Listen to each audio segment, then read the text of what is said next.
बिहार में चैत्र नवरात्र किन्हीं और स्वरूपों में दिखाई देता है, जहां शारदीय नवरात्र में धूमधाम से दुर्गा पूजा मनाई जाती है, मूर्तियां स्थापित की जाती हैं, कलश स्थापना के साथ विशेष उत्सव मनाया जाता है। वहीं चैत्र वासंतिक नवरात्र में सामान्य रूप से भारत के अन्य क्षेत्रों की तरह नौ दुर्गा की पूजा नहीं होती है। आजकल भले ही सभी क्षेत्रों में हर तरह का उत्सव पूजन मनाया जाने लगा है, इस कारण बिहार में भी चैत्र नवरात्र में दुर्गा पूजन और कलश स्थापना होने लगा है। लेकिन परंपरागत रूप से चैत्र नवरात्र में बिहार छठ पूजा का ही विधान प्रमुखता से प्रचलित है। चैत्र शुक्ल षष्ठी और सप्तमी तिथि को चैती छठ व्रत मनाया जाता है। बिहार में छठी मैया और सूर्य नारायण के पूजन से ही नवरात्र संपन्न हो जाता है। साथ ही रामनवमी पूजन से नवरात्र की पूर्णाहुति हो जाया करती है। चैत के महीने में मनाया जाने वाला छठ भी कार्तिक महीने के छठ के समान ही होता है। चैत्र शुक्ल चतुर्थी से आरंभ होकर सप्तमी तक चलने वाला यह 4 दिवसीय उपासना ही बिहार का नवरात्र है। शारदीय नवरात्र की तरह इसमें परंपरागत रूप से कलश स्थापना नहीं की जाती है। चैत्र शुक्ल अष्टमी की रात में मध्य रात्रि के बाद लोक विधान के अनुसार कलश स्थापना कर रामनवमी का पूजन होता है। नवमी पूजन में एक तरह से लोक विधान की प्रमुखता होती है, लेकिन इस लोक विधान के आधार में शास्त्रीय कलश स्थापना की पद्धति स्पष्ट देखी जा सकती है।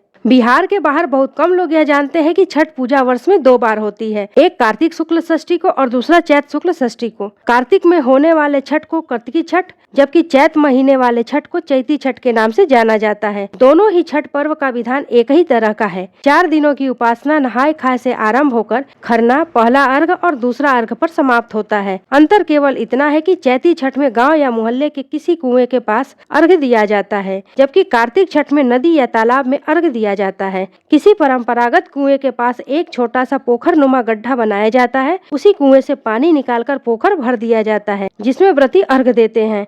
यही है बिहार का चैत्र नवरात्र। जय छठी मैया।